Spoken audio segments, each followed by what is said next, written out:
This is huge, significant breaking news. Spain prosecutes top central bankers for crimes against the people.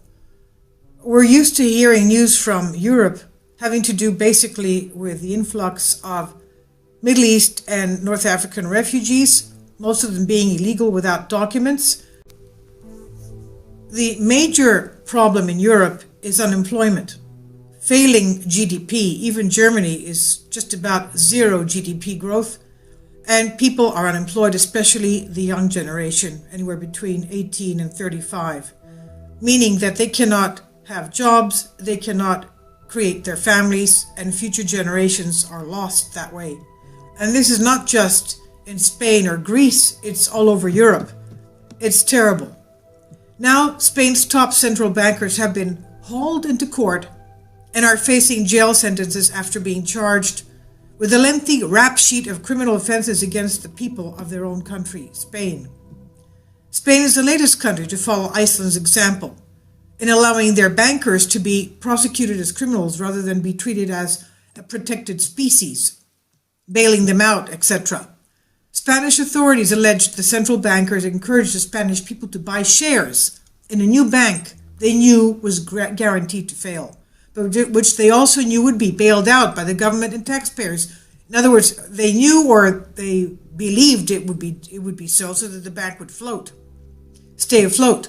The scheme made the central bankers a fortune twice over, while leaving the Spanish people out of pocket twice over. While central bankers in Spain and around the world are generally considered to be above the law, Spanish authorities have unraveled this criminal enterprise, and they are determined to prosecute every banker involved from the bottom right up to the top.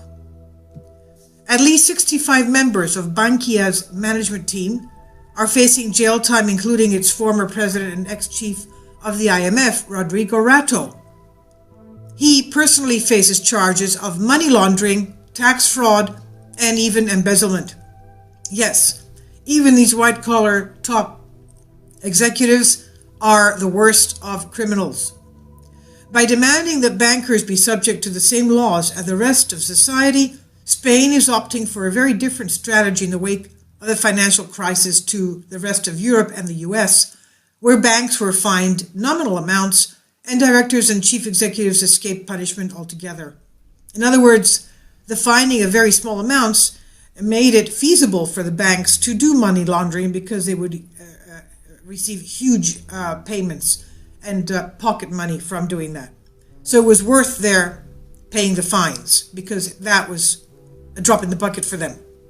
Wolf Street reports, as part of the epic multi-year criminal investigation into the doomed IPO of Spain's Frankenbank Bankia, which had been assembled from the festering corpses of 7 already defunct saving banks, Spain's National Court called to testify 6 current and former directors of the Bank of Spain, including its former governor Miguel Ángel Fernández Ordóñez, and its former deputy governor and current head of the Bank of International Settlements, Financial Stability Institute, Fernando Restoy.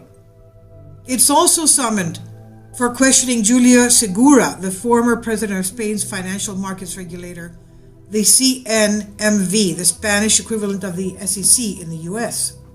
So we see that these are very top financial people in Spain and even in international banking circles. The 6 central bankers and 1 financial regulator stand accused of authorizing the public launch of Bankia in 2011, despite repeated warnings from the Bank of Spain's own team of inspectors that the banking group was unviable. It could not live. It was not going to be a going concern. Though they have so far only been called to testify, the evidence against the 7 former public quote-unquote servants looks very conclusive. Testifying against them are 2 of Banco de España's own inspectors who have spent the last 2 years investigating Bankia's collapse on behalf of the trial's presiding judge, Fernando Andreu. There are also 4 emails from the Bank of Spain's inspector in charge of overseeing Bankia's IPO, José Antonio Casaus, and the Assistant Director General of Supervision of the Bank of Spain, Pedro Comín, that very clearly expressed concerns about the bank's, quote, serious and growing, end quote, profitability, liquidity, and solvency issues. Here are the 4 brief excerpts. April 8th, 2011. Bankia is unviable. That means it's not a going concern. From the beginning, it was not. So it should not have been put out to the IPO, and people should not have been allowed to invest in it because they would have definitely have lost their funds. Banca is unviable, both economically and financially. In the end, the FROB, Spain's state-owned fund for orderly banking restructuring, will have to convert its debt into shares for the BFA, Spain's state-owned banking group, and refund holders of Bankia's subordinate bonds and preferred shares. Find a buyer for the group, end quote. April 14th, 2011. This was like 5 days later. This is not working, it's getting worse. Bankia's capacity to generate resources is deteriorating, they said. May 10th, 2011. Uppercase used by causes for emphasis. Quote, the endogenous solution put forward by Bankia, a public listing with a double banking structure without the necessary structural changes, will not work and will have a devastating impact on taxpayers, they said. So every single email is a warning not to go ahead with selling its shares and going open to the public. May 16, 2011, 2 months before the IPO. The bank's board is highly politicized and unprofessional. It still has the same directors that led the former entities to need public assistance. They are discredited in the eyes of the markets. As the court's edict reads, the contents of the emails unequivocally demonstrate that the Bank of Spain's management was perfectly aware of the inviability of the group, quote unquote. That means it was not a going concern from the beginning, as well as the fabricated financial results it had presented. Okay, it faked its financial statements. That's criminal. Criminal. Yet together with the CNMV, it lent its blessings to those results, knowing full well they bore no relation to reality. All of these people should be hung in the town square. Featured in the IPO prospectus, those results were crucial in luring 360,000 credulous investors into buying shares in the soon-to-be bankrupt bank, not to mention the 238,000 people who bought preferentes shares, preferred shares, or other forms of high-risk subordinate debt instruments being peddled by Bankia's sales teams as, quote, perfectly safe investments, end quote.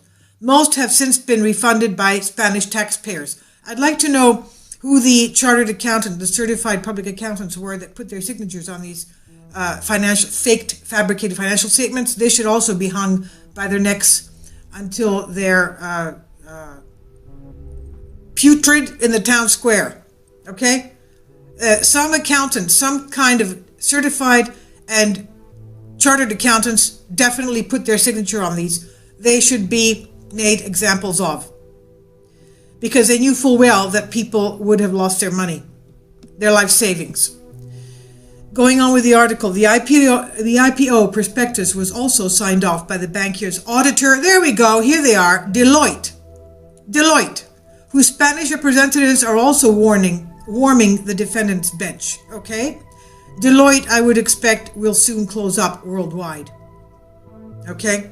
Deloitte was not just the bank's auditor, it was also the consultant responsible for formulating its accounts. As El Mundo put it, first Deloitte built Bankia's balances, then it audited them in complete contravention of the basic concept of auditor independence. Deloitte about to pay for its Spanish sins? Yes, but it's also going to have a roll-on effect worldwide. I would say, Deloitte, you're done for. Nobody is going to give credibility to your signature on any. Even the local bakery is not even that's going to have credibility in your signature. Given this deeply compromising, not to say illegal setup, it's hardly any surprise that Deloitte was happy to confirm in Bankia's IPO prospectus that the newly born Frankenbank was in sound financial health, having made a handsome profit of 300 million euros. That's about $350 million. Just before its public launch. That was back in 2011. I'm sure that it had received a lot more every single year after that. It was a blatant lie. In reality, Bankia was bleeding losses from every orifice. Now, just about everybody who played a role, in other words, Deloitte did anything that their client told them to do for the money. And that's terrible, terrible for a chartered accountant, because, they do take, I feel bad about this because that was what I got my master's in business administration from Baruch College, New York, as auditor, accounting and auditing. Okay. And I passed my half my CPA exam. It's a very, very serious business where what you audit and what you put your signature on. It has to be truth, because widows and orphans invest their money in this. They can't afford. Nobody can afford to lose their money when they invest in something that an auditor has signed. They take it for granted that the auditor did a proper job and is not greedy enough to risk people's money just to make money on their own. Now, going back to the article.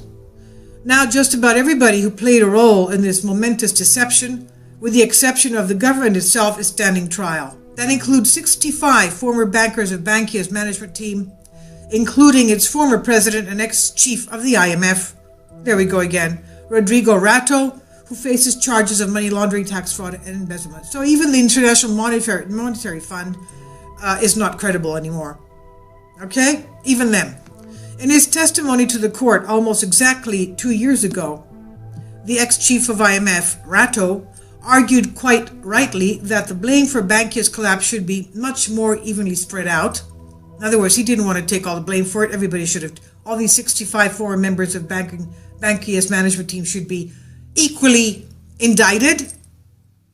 And he's right, that the blame for Bankia's collapse should be much more evenly spread out. He says, Bankia's public launch, quote, was not a whimsical decision, end quote, taken by its chief executives. It was well intentionally planned to rob people's money, he said, but was the inevitable result of regulatory changes at the beginning of 2011. According to Rato, the CNMV even played an active role in drawing up the bank's lie-infested IPO brochure. Yes, everything was a lie.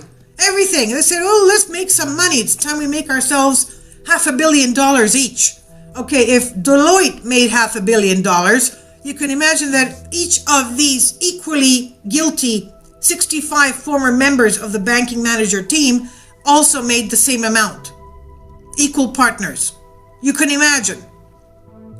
Now, 2 years later, some of those more senior central bankers in Spain find themselves in the rare position of having to explain and defend their actions and decisions that they took that helped pave the way to the bigger bank bailout in Spanish history, the biggest in Spanish history. It will be one of the first times that senior members of the global central banking complex, IMF, World Bank, or whatever else, etc., have had to face trial for the consequences of their action. There we go. The swamp is being cleared all the way across the globe. How beautiful. How beautiful. Yes, they'll get what they deserve, hopefully. No one's going to bail them out. They'll just bail them into the closest jail. This is by Baxter Dimitri on your Newswire.